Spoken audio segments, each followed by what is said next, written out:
Hello, everyone, and welcome to the Only Land Fan Show. My name is Kendall, and our guest today is Daniel Apke. Daniel Apke's journey in real estate and business began post-graduation, leading him from internships to launching his own ventures. He's the mastermind behind the successful Urban Bikes Direct, co-founder of Apke Land, and the driving force behind landinvestingonline.com, a platform teaching the art of profitable land flipping. Beyond founding and selling a retail company, Daniel has immersed himself in the real estate world, gaining insights as a territory sales manager and now as the CEO of a land trading firm. He also co-hosts the Real Estate Investing podcast and runs various online businesses, offering valuable advice in the realms of investment and real estate. Daniel, thanks so much for joining us. How are you today? I'm doing great, man. Excited to be here. And yeah, that introduction hit it on spot, man. Awesome. We're so excited to have you. I've been wanting to have you on the show for quite some time now. Glad that our books have finally been able to sync up together and get you on the show. So let's jump right in. How did you get started in doing land deals? So I graduated college and I got into real estate right away. The first thing I did was buy a commercial property. It was a small little $82,000 salon, and I still own that today. But that opened my eyes up to real estate in general. As we know, as anyone in real estate knows, it can be from traditional rental properties, it can be very difficult to quit your job from it, get enough cash flow to quit your job. So I was looking for things to quit my job. I ended up going down a different route than land at first. I was in the e-commerce world. I built up Urban Bikes Direct, a company, and multiple others, ended up liquidating those and selling them to an investment group out in California. And along that path, two of my mentors in that space, Joe and Mike Brusca, introduced me to land, the profitability of it. I got started, hit the ground running full force. Me and my brother was a basketball coach at the time, and I was working a 9 to 5, driving around in sales from customer to customer. And I fell in love with the profitability and the opportunity, the low competition in the space. And just I saw how early in the stages it was, and we just dove in full force from there. Very cool. So your foray into land was through buying another business. Can you talk a little bit about how you went from that salon into real estate and how that kind of developed for you?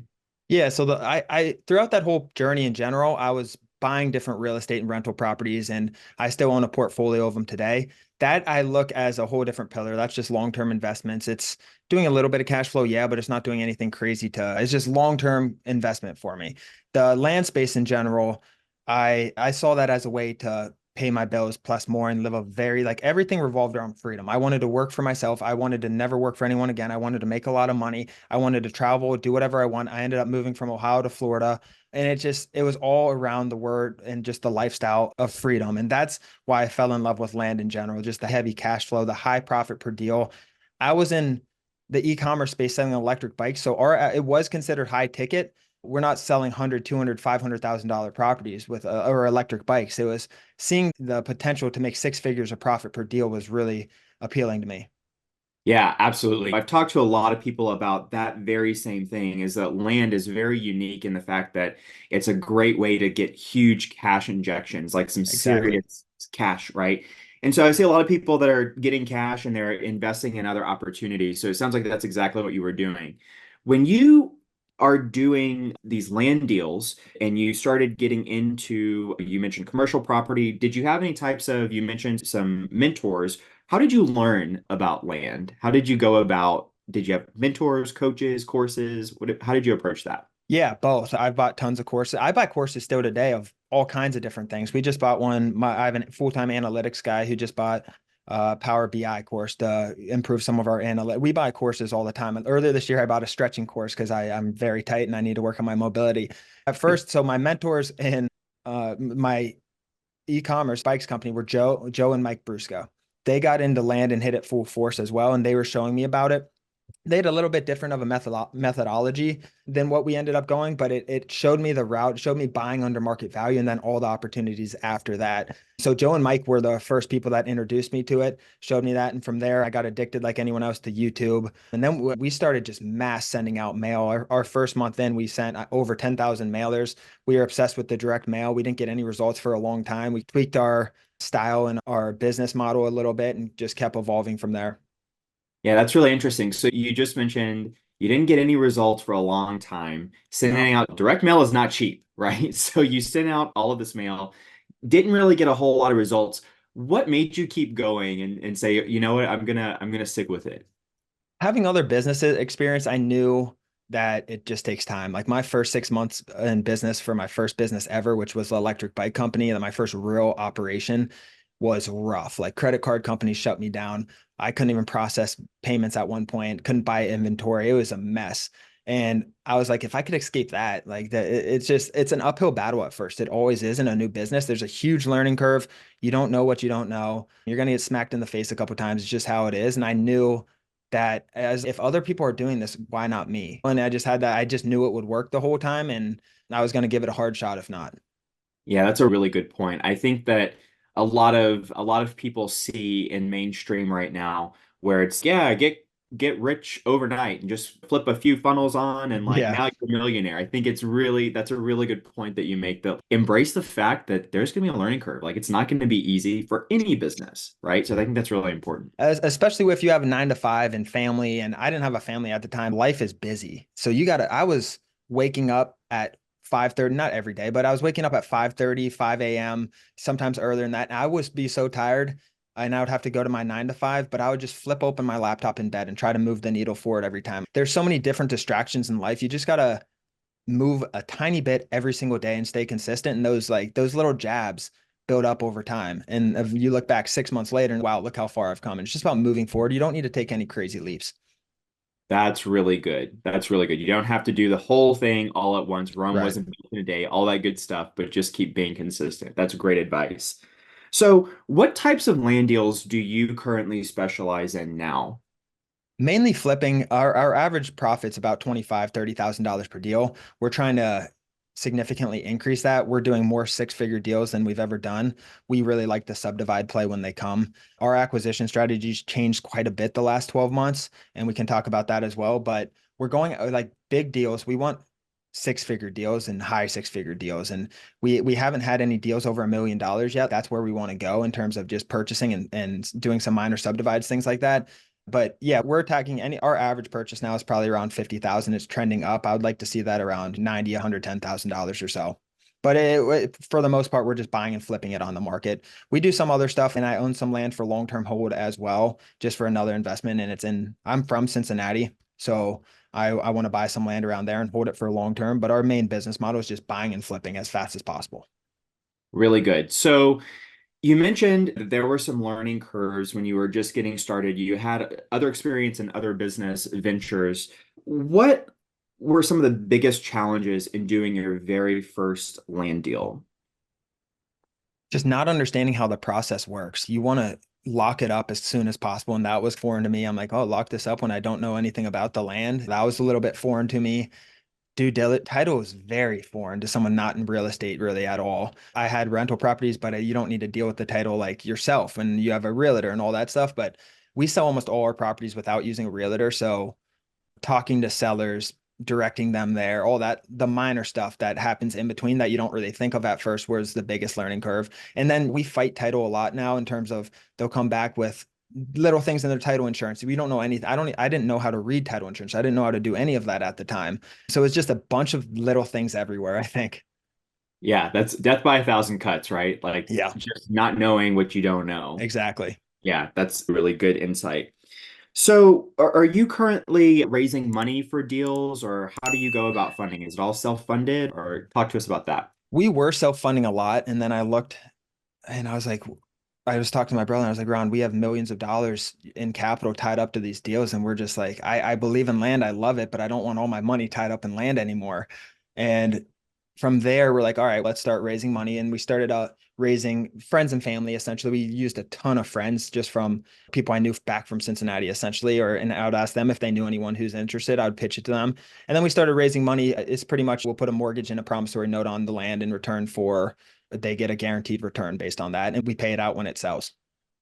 Excellent. So, what types of returns would you expect to be able to pitch to the people that are investing in your deals? We would do like at first, the easiest money for us to get was 15% no matter what. So That's how we started it. We'll give you a 15% return on your money when it sells, no matter when it sells. And then we are turning these properties in a month, sometimes 3 weeks, 2 weeks, but sometimes 4 months, 5 months. The longest we would allow it to go is 8 months, and that's when it would cap, and they get a 15% return at 8 months.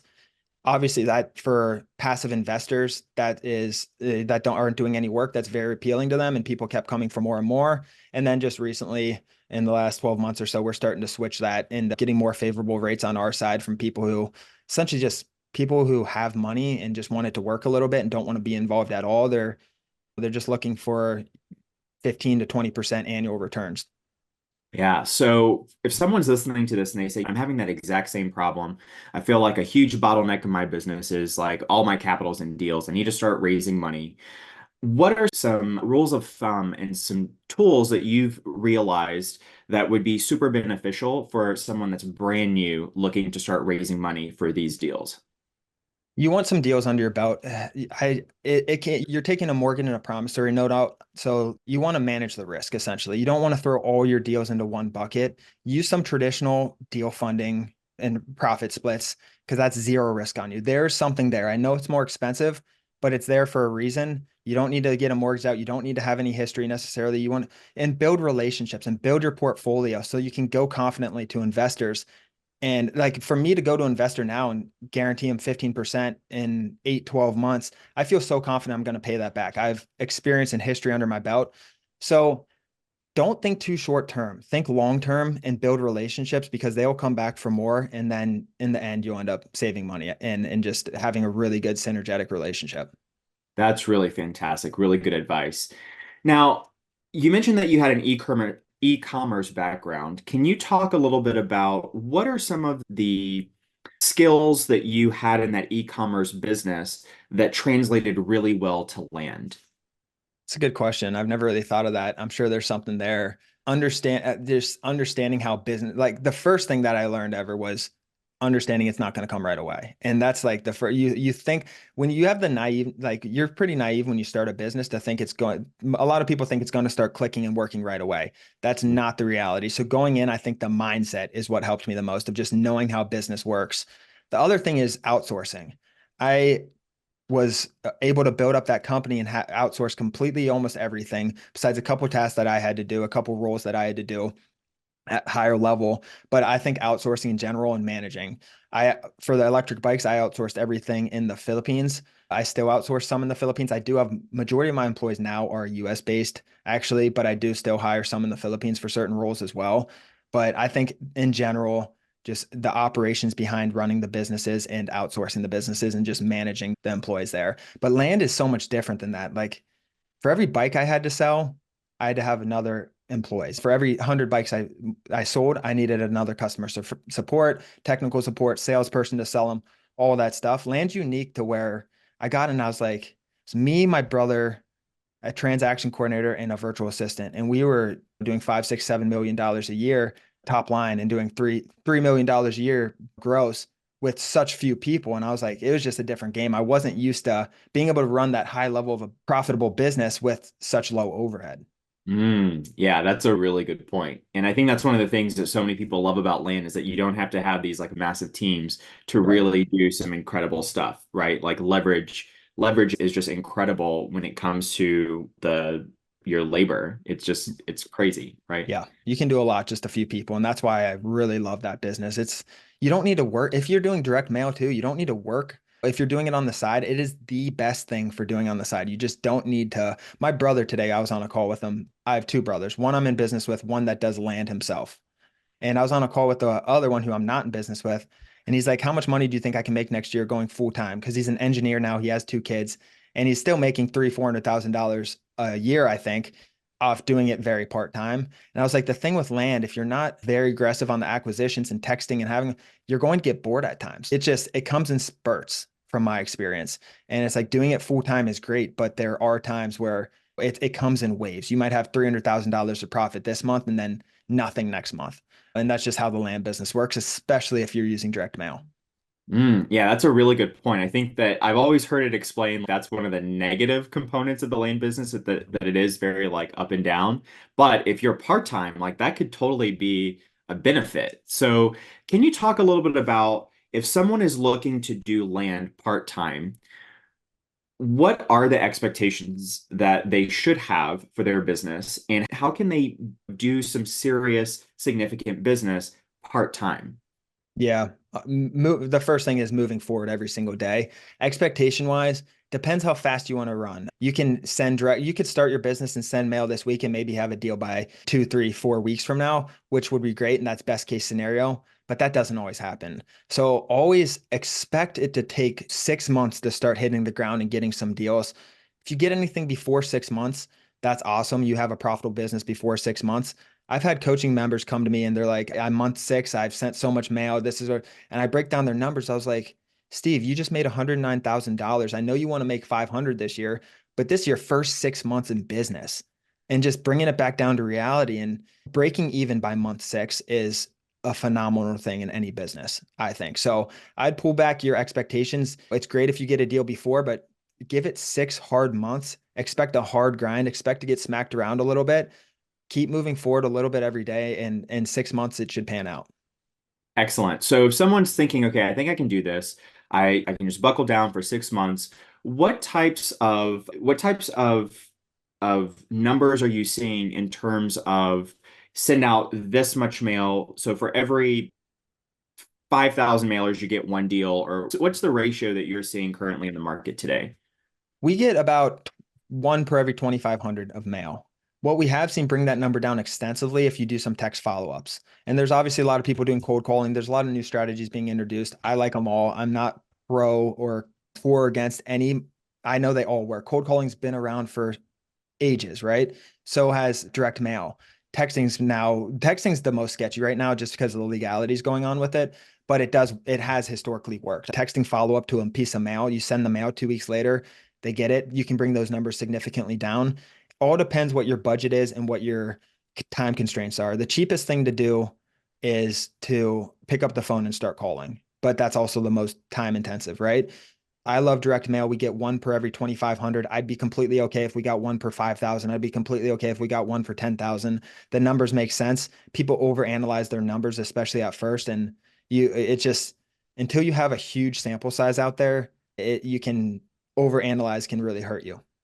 Yeah, that's a really good point. So let me ask, what would you say to people that say, man, I've tried mail, I've done it, mail just never works for me, mail is dead? What do you say to those people, and how can those people improve their mail performance? I can prove to them that it's not dead. Mail works extremely well. I would first ask how much mail they sent out. I would ask, is it a neutral letter, blind offers? What's your strategy? Where are you marketing? A lot of people are marketing in the same areas very heavily. There's a lot of land out there. You fly on over in a plane, look down, you're over Kansas, you're over Iowa, you're over Washington State. There's just so much land out there, and people are so isolated in a few different markets. I really want people to explore the different markets out there because they're less saturated than others. But I would ask them what areas they're marketing. I'd ask them, are they doing direct mail? Are they doing blind offers? A lot of times when people have bad ratios, I start really digging in, and it can be a lot of times it's on their sales and acquisition strategy. They're getting calls. Sometimes they're not calling people back if they don't leave a voicemail. I found someone doing that the other day. Like, these phone calls are very expensive for direct mail. You got to take them seriously. We get 13 calls per every 2,500 mailers, and do the math, it's $150 a call or something like that. Take them very seriously. Sales can take you to the next level in general. So that's always the thing I'll push on someone and start testing, like how they're treating these calls, follow-ups, things like that. Excellent. So I definitely want to dive into your sales strategy, but before we do that, I would like to start with, how do you pick a market to start targeting and start testing that market? What do you look for to say this might be a really good market? And what do you like to see in terms of performance in that market? So if I'm looking to just get a deal with the least resistance, especially for someone starting out, I love for 5 acres to be between 30 to $70,000 or so. A lot of people come in and pick markets 5 acres out in Vail, Colorado, and it's worth like 250 grand. That means when you're sending your 20 acres, they're going to be worth 600 grand. And that's not the best strategy to get you the deal the quickest. So 5 acres, I love looking at the 5 acre price. I love looking at how fast 5 acre properties are selling. That's like the average size property we'll get back, and making sure those turn in a market is really important. I like to go around metro areas that are desirable. even if they're not desirable, like Memphis, for example. We went around Memphis, and Memphis is a declining city, but there's a lot of areas outside Memphis that people are flocking to because of Memphis, the crime's increasing, school districts are poor, whatever reasons they're flocking away from, they're going to a county removed, two counties removed. So we've used local realtors in the area to identify those in Northeast Mississippi to go around there. And there's some really hot areas. We go around metro areas, one, two county removed, typically three counties removed. You start getting a little rural, but we'll still do it. But typically we focus around metro areas and hit those outside bordering counties pretty hard. Excellent. And so how quick do you like to see the turnover for these counties when you're looking at the sell-through rate? Yeah, if it lands weird because you can have one data point, especially in these counties without as much data, like a lot of rural America is, one data point can really screw up the whole data set. So I dive really deep into individual comps because if one data point's priced incorrectly, like you and I know, people post land at outrageous prices. Like for sale comps, I'd say 70, 80% of them are way overpriced. Like 5 acres sitting for 300 grand for 2 years type overpriced. So I really like to look at individual comps and dive in. If it's priced right, so I'll find out what I think 5 acres is priced for, 10 acres or whatever range I'm looking at. I'll find out what I think it's worth. Okay, 5 acres for $50,000 in Macon County, Georgia. That's what I think just from ballparking it, looking at it for 5 minutes. That's what looks to be around the case here. And then I'll start looking at the sold comps and I'll see, and for sale, and I'll see, okay, is anything priced 5 acres for 50,000 on the market right now or anywhere near that? Then if I start seeing, oh, 5,000 for 40,000, 5,000 for 35 and see some consistency there, I'm going to dive in a little bit. Like why are all the sold selling saying 5 for 50, but everything for sale is 40,000, 35,000, and that starts to give me an idea that it's a declining market. And then I'll dive into the sold and see how fast they sold for, what were they listed for, and all of that stuff. So if it's priced correctly, I like to see it sold within or pending within 21 days or so. That's usually a good mark. 30 days, usually the max. But if it's priced correctly and it's 5 acres under $50,000 or so, those can usually go pending within 30 days. Excellent.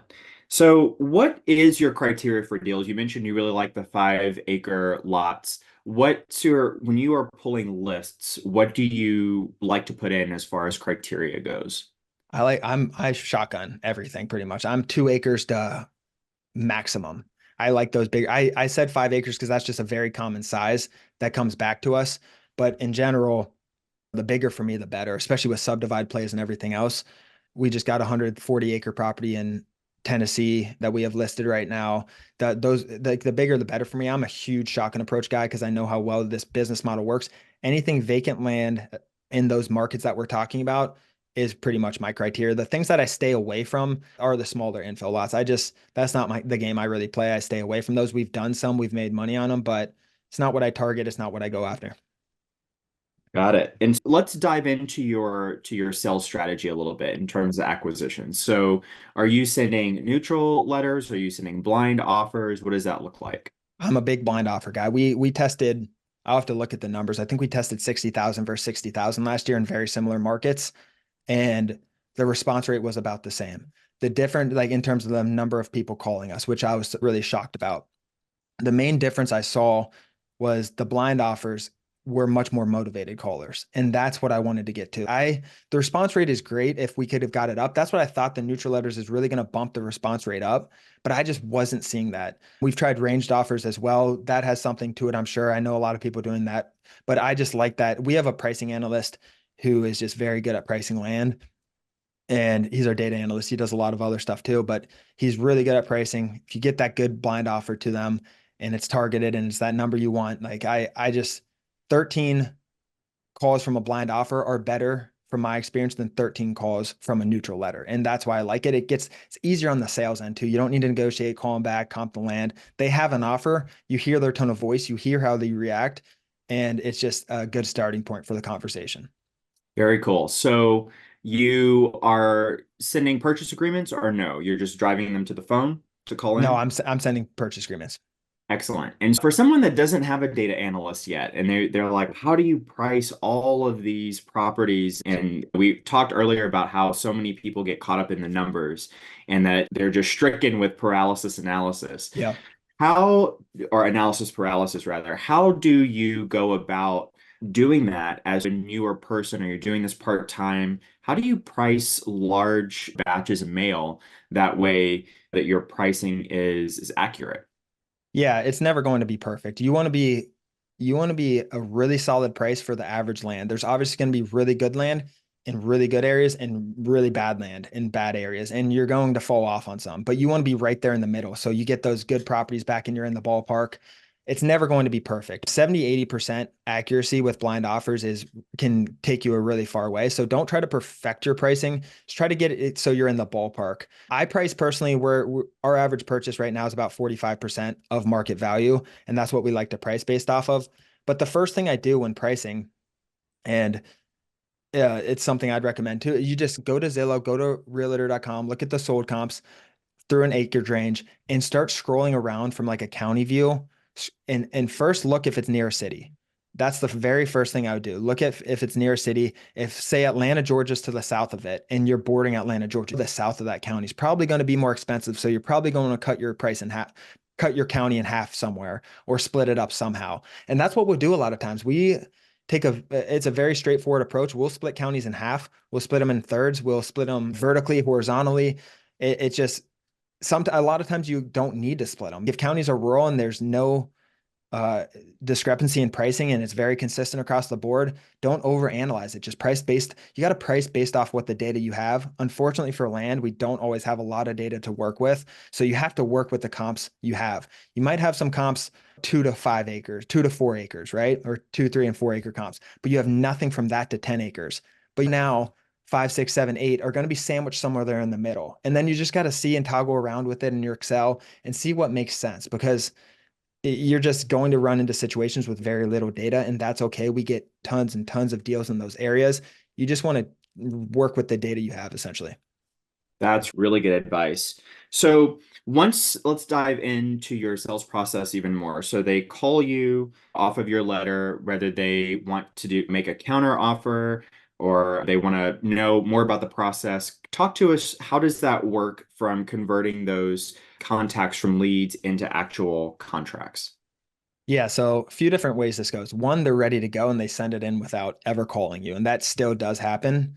Two, they call in, they want to just build the trust, make sure you're trustworthy, they're interested, they're motivated, they're ready to go. They just have a few questions.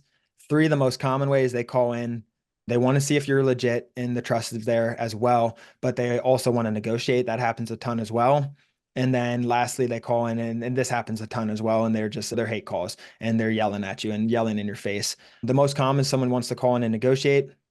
A lot of times, those people who want to negotiate, if you can hear it in their tone of voice, sometimes they want to sell it and just want a little win. You can give them a extra buck or two and give them their little win. It's all, you got to gauge their tone of voice on the phone and try to understand what they want and if they how motivated they are. Like, are they a motivated seller and is their land good?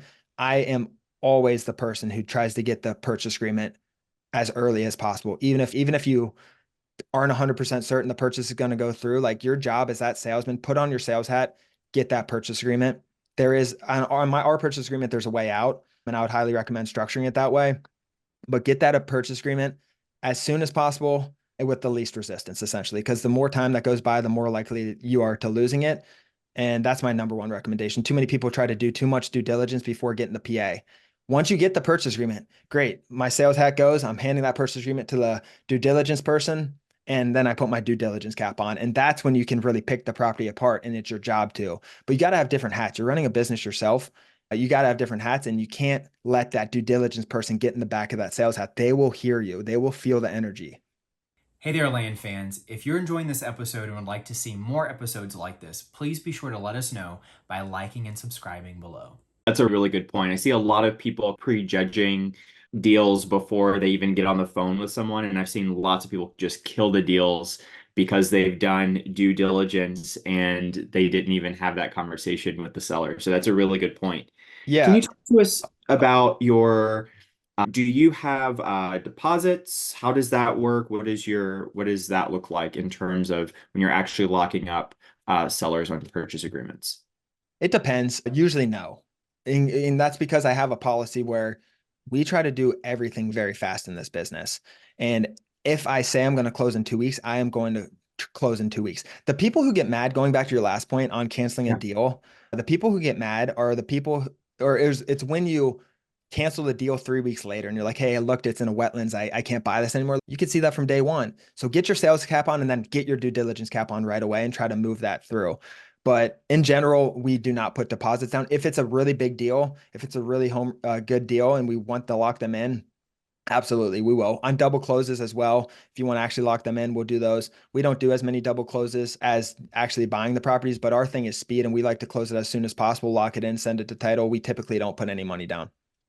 Excellent. Now, you mentioned the word motivation earlier. Can you tell us a few of the key indicators that you found when talking with sellers?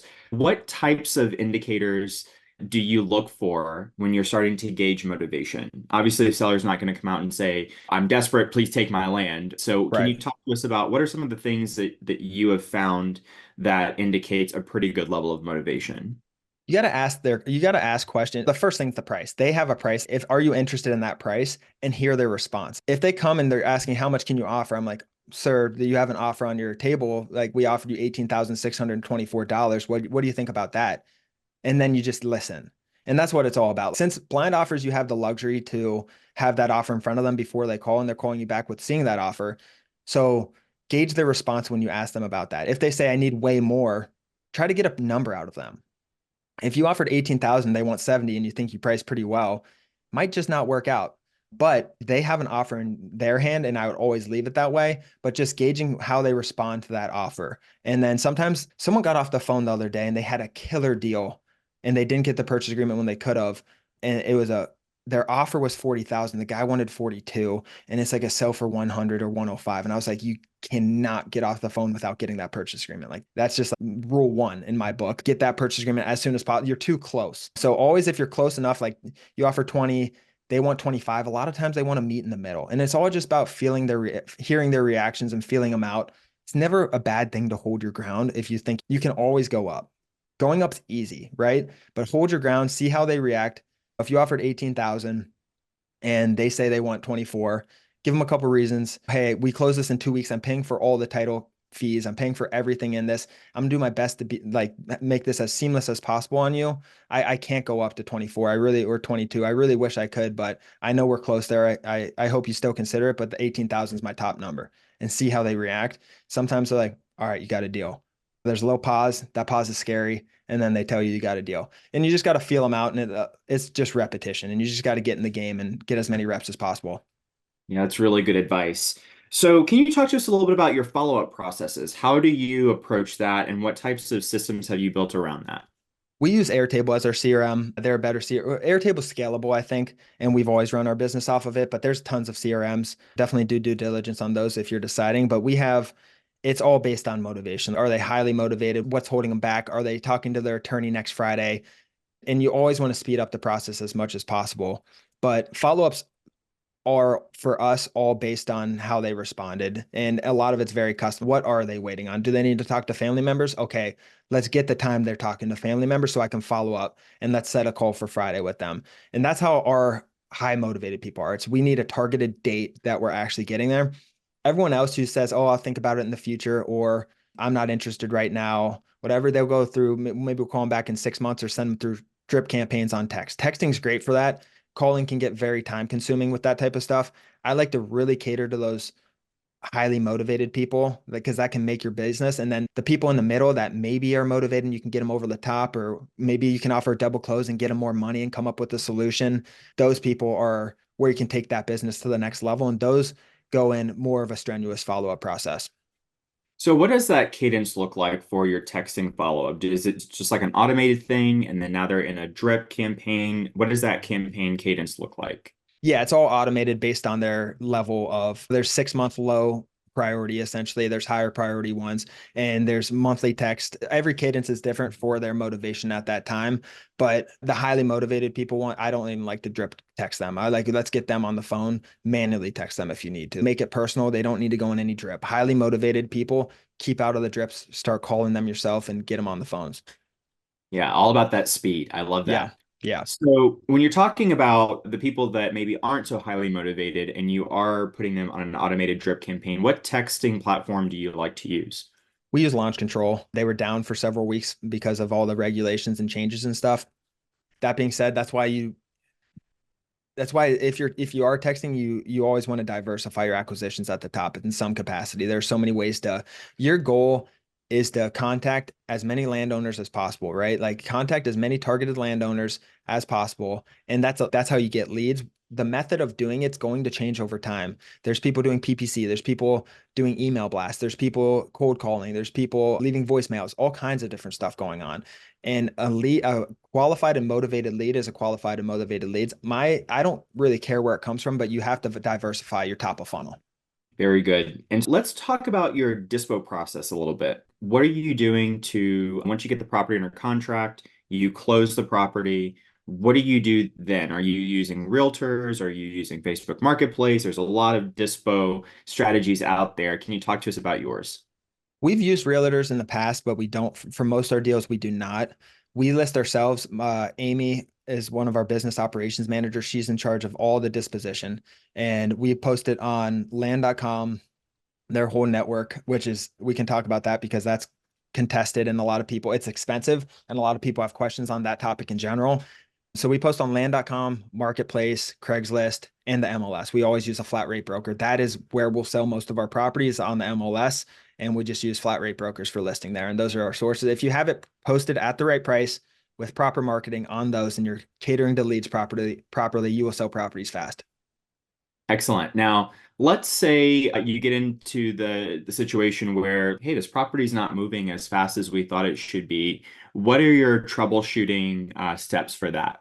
Zillow saves. That's the Zillow saves and views is my number one thing. Go Hmm. on Zillow, see how it's moving, look, compare it to other properties there. But if the rule of thumb is having more saves than days on the market. But if you're listed 2 days and you have 25 saves and vacant land, that is very good. And that property most likely is going to sell based on our historical data, unless something's wrong with the property. But you're going to get a lot of leads at least. That's our number one thing. If there's not saves, maybe the market's just slower. I'll look at the market a little bit. There are times where it just takes time to sell land in certain markets. That's just the reality of it. And understanding that it might not be a price thing. It's just going to take the right buyer, whether I'm listed at 50,000 or 40,000. Sometimes it can take the same amount of time and it's just a small buying pool in that area. So troubleshooting, first thing I always look at is saves. I always look at the marketing. Also, if you're listing on a flat rate broker, you have to make sure you're posted on the right MLSs. Sometimes they'll post on the wrong MLS that's not good in that area. You want to get on the good MLS. There's multiple MLSs can overlap, and you want to make sure you're on the right one for that. So the people looking for that acreage range you're getting in their feeds. And that's something I always look at as well. And you can just see that on Zillow and see what MLS you're listed in, and then look at the other properties that have sold in that area and see what MLSs they're listed in. That's really good. So when you are looking at the quality of the actual listing, can you talk about a few of the points that you look at? In terms of the marketing, just pick good pictures. It needs to be appealing, having very straightforward, showing the road frontage. We have a drone sheet that I can share with you, and it tells you really all the shots that you need. You need some aerial shots. We always like it outlined, but showing the road frontage, showing some on ground in the woods or whatever it is, photos, street view. You got to think of what people are always asking about, and they want to see the road. Always have a road frontage type of picture and show the access. If it's a dirt road, show the dirt road. If there's an easement, show the easement.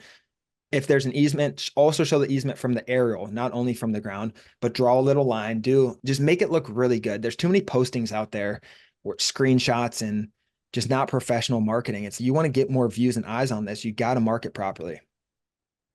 Really good points. So can you talk to us a little bit about what are some of your main deal breakers, like when you're looking at deals in that due diligence period, or maybe even before? What are some of your main deal breakers? Out of over 1,000 deals that we've done, we've lost money on one, and it was because of an access issue. So we are strict with access. They gave us access on title, and we only lost money because of the funding. We were in one of those 15% I was telling you about earlier, but access is the number one thing. Even if it has legal access, physical access doesn't always mean it's going to sell either. If the physical access isn't there, but it has legal access, what are you planning on doing to get people there? Because these people that are going to view your land are going to have to get out on their ATVs and not know where their easement access is and not know how to get back to the property. It complicates things. So access is definitely the number one thing. Obviously, price is big, wetlands is big, but I'm all right with buying wetlands property if there's decent buildable spots. The access is the absolute deal killer to us. That is just what people need. You got to think I always like to put myself in the buyer's shoes because I've bought land too. And I've thought about this before. And it's what are they going to think when they don't have a road going to their property? How are they going to feel? They're just going to go to one of the 10, 20 other listings in the area. So I always like to look at it from that point of view. And then if you do decide to buy it, you better have the right price on it because there is a price to these properties without physical access and legal access. But it's just, you got to get it for much, much cheaper. It's defected land. So buy it like it's defected land. That's really good. So, what would you consider to be some of the most important needle moving actions that a person brand new to the land space could possibly take on a daily basis? It's real estate, so you make money in acquisition. So coming up with your acquisition strategies and sticking to a schedule is the biggest thing. Your leads are going to come in after that, which means your business can operate. If you don't have leads coming in, your business isn't going to be able to operate. So the first thing is, doesn't need to be a ton of mail. It doesn't need to be a ton of text. Whatever you decide to do, it just needs to be consistent. So you have consistent leads coming in. You can start getting consistent deals. That's the number one thing. Like your business can't survive without leads. Sales and acquisitions is the most important thing to any business. It's sales. It's your top line, right? You got to start there. So my advice is just get a mail schedule together, build it out in Excel and stick to it. Get accountability partners. We have in our program at Land Investing Online, we put every single person in an accountability group because of the fact that we were doing it to a small group of people and we saw that people in the accountability groups were doing much, much better. Sticking to an accountability group, going alongside it, they should all be other land investors and understand the business model to get you through the hard times. But you have a community, and so it's all about being alongside other people. Get an accountability group, hold yourself accountable, tell your partners, tell your significant others, whatever it is, and get on that schedule. Definitely, that's really good. Yeah, accountability is so huge. And I think there's a lot of negative connotation with the word accountability, but I find that it's also really important just to be able to like have someone see what you're doing and say, "Hey, like you stuck to your mail schedule. That's a win." Right. Realize like how far you've come because we lose sight of that often, And like how yeah, far we've come. and then on the opposite side, like you're going to go through struggles and I couldn't imagine this business is lonely. There's not a lot of interactions you get. Like Yeah. you're dealing with your vacant landowners in Oklahoma that, that's the people you're talking to every day. If you're not around other land investors, it's just going to drain on you. Your chances of succeeding go way, way down. You got to get in a community and accountability group, something like that, to just hear other people go through it, help them through their struggles, and vice versa. They'll pick you up when you're down. Everyone's gone through the same stuff. It's not rocket science. The same things happen over and over again to me, to you, to Dalton in here, to everyone else. And it's just the cycle of business. So just having people there to guide you through those times. Yeah, that's so important. Especially you mentioned earlier, you get one of three or four types of calls when you're sending out letters, and some of those are like angry, curse you out calls. Yeah. So having someone that you can just vent to and say, "Yeah, I've been there, I've done that. I've been on a string of I haven't gotten anything for the last month, and the only calls that come in are like angry calls." It's good to have that support system. I completely agree. I can. Definitely. Are you using AI in any way in your businesses right now? A little bit, not a crazy amount. Descriptions, we've been using AI for a long time on property descriptions. We use Box Brownie, which is AI for enhancing property photos. Box Brownie, that is a nice software. I don't know if you've used it or not. It's just an No. enhancer. It makes it makes the skies look blue and your pictures look really good. And it's Ooh, simple nice. and it's cheap. And then we built out a software, the landportal.com, and that uses AI we were sending too much mail. Essentially, we built it. We were sending too much mail to structures, houses, properties with structures on it, relying on county data, all that stuff. That's the other AI we use is just it cross-referenced USPS vacancy indicators along with satellite imagery, along with a bunch of other things, because relying on county provided data in these rural remote areas where these people don't even pick up the phone. I couldn't imagine what kind of data they're taking on their county or what records they're collecting. It's just something we didn't want to rely on. Excellent. Now, you help lots of people in the land space get their land businesses started. What are some of the biggest struggles that you are seeing brand new people start that are in the business? What kind of struggles are you seeing those people have? Sending out a mailer and not getting results, or sending out two mailers and not getting immediate results, that's always going to be the biggest thing because you come in with so much energy, momentum, you're excited, and then that happens. That's the biggest thing. And it goes back to that mail acquisition rate and what that is. And everyone starts to analyze that number. That's the biggest thing is getting through those bottoms, I think, at first. also there's a huge learning curve. Pricing mail is hard. Like it really is. Pricing mail is not easy at first. It gets easier over time, but you have to understand when you're doing anything for the first time, it's going to be the hardest it's ever going to be. So just getting the reps under it. The most successful people are the ones engaged in the community, reviewing other people's deals, getting reps, looking how other people are doing it.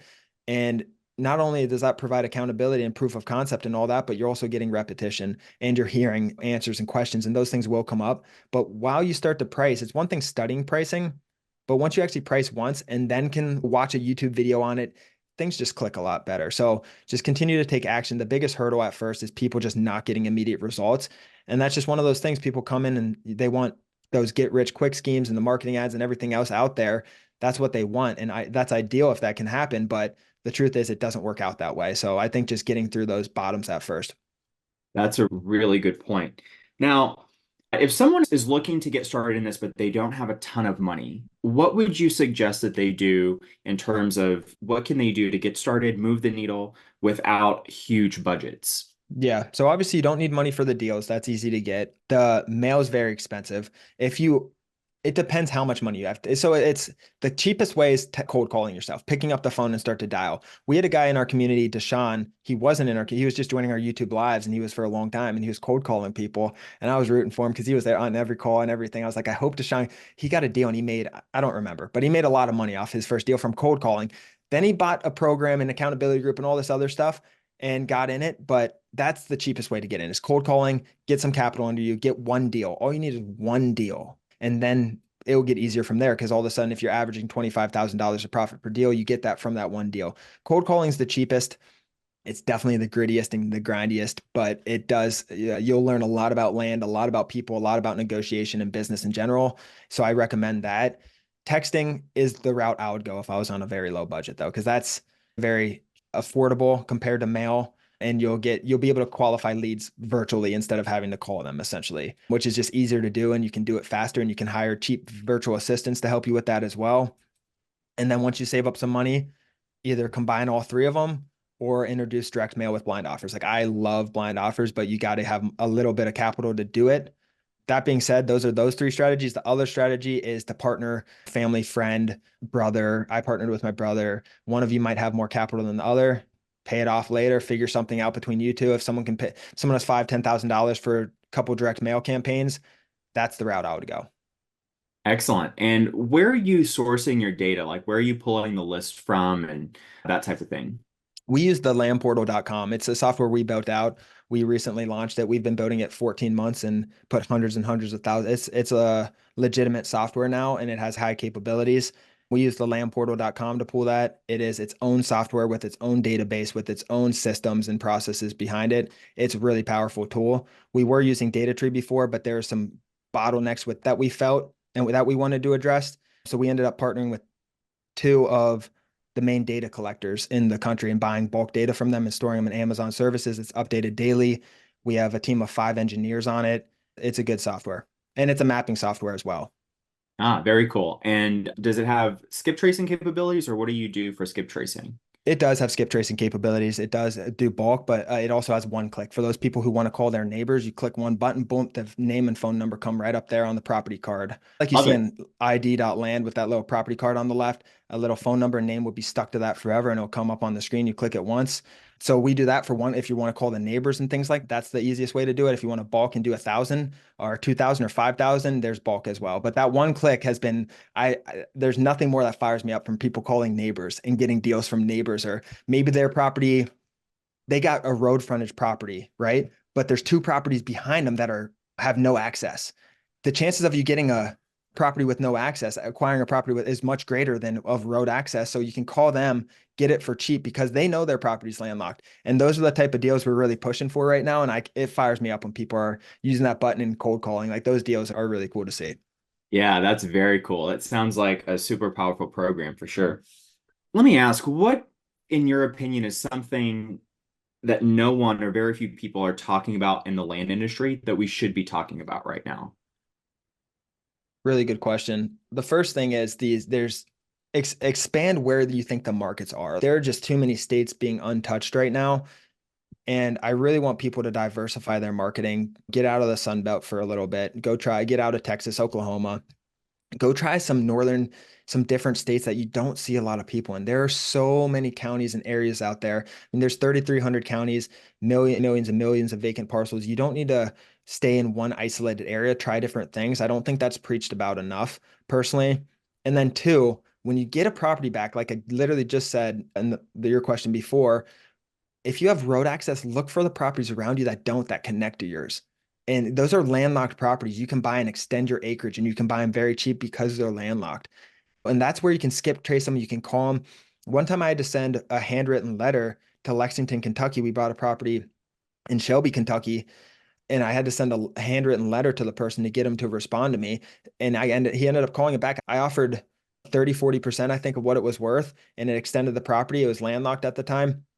We got a really good deal on it, but it took a handwritten letter. And I think that's not talked about enough either. Like, you have a road frontage property sitting right here with 3 landlocked properties behind it. Let's try to acquire those. Yeah, that's really good. That's fantastic. So, Daniel, what would you consider to be your superpower?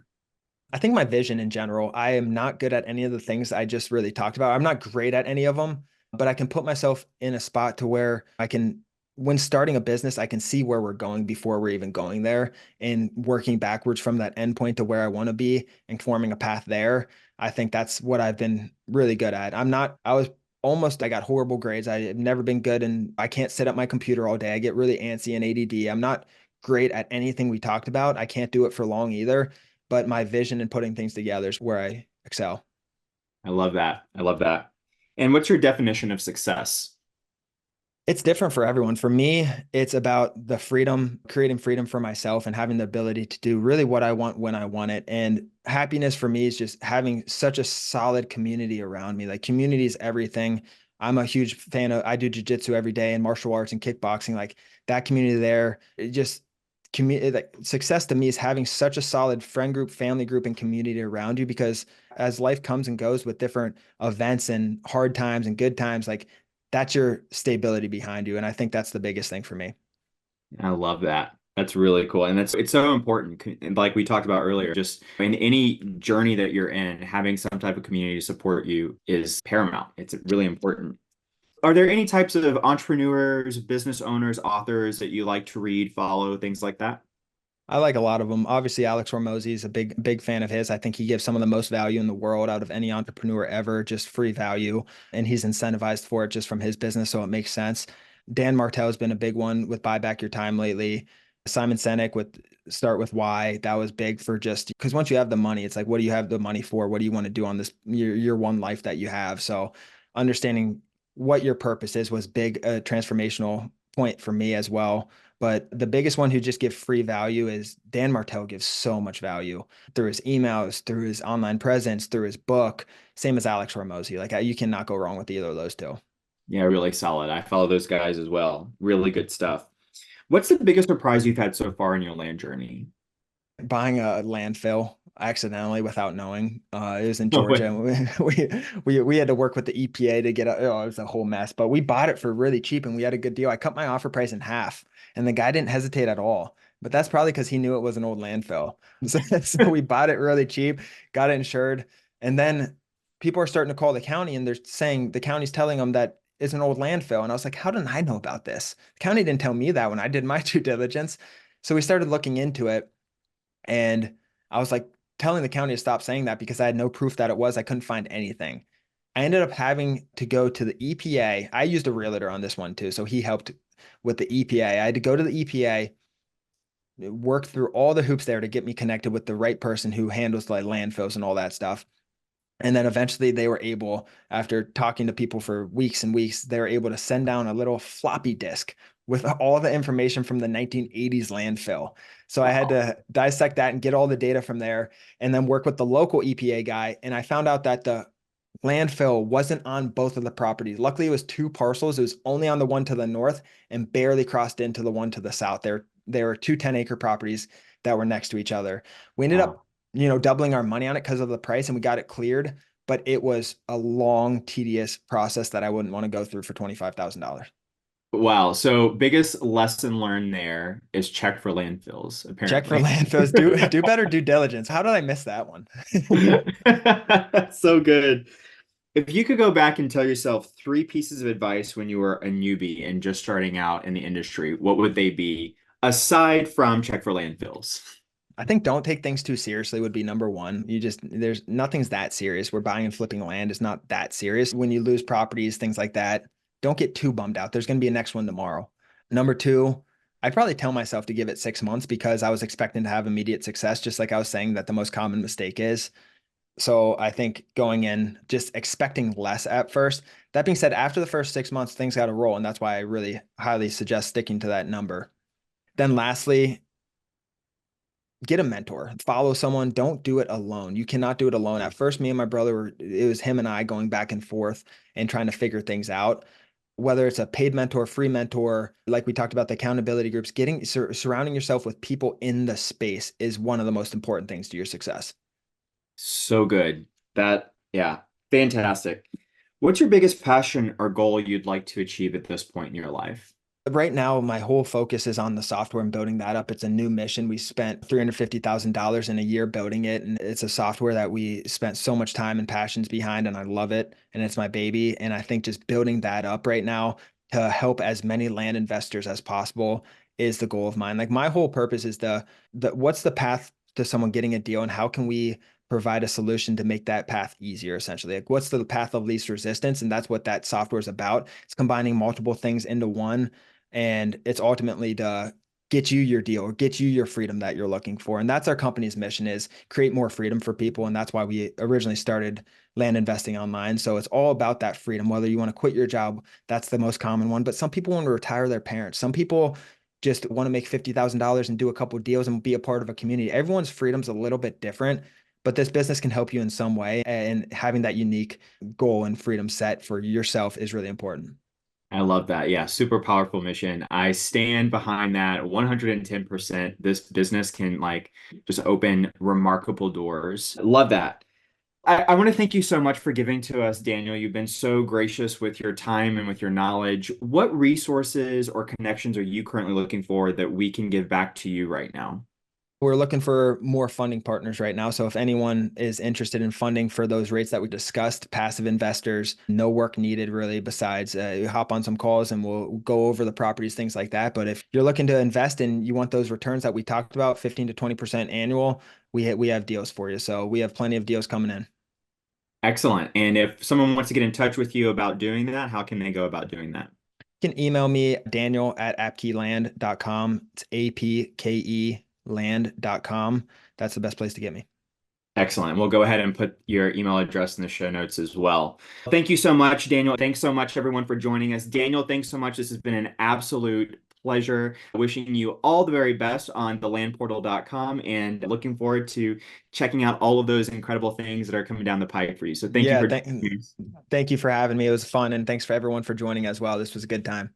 Absolutely. Thank you, everyone. Take care. We'll see you in the next one. Bye-bye. Bye. See you guys. If you're interested in hearing from other 6- and 7-figure land flippers about how they've built and run their businesses, then check out my group OnlyLandFans, where I do a live interview each week inside the group. You can grab that link at the description below. Until then, be great, have a great week, and catch you in the next one.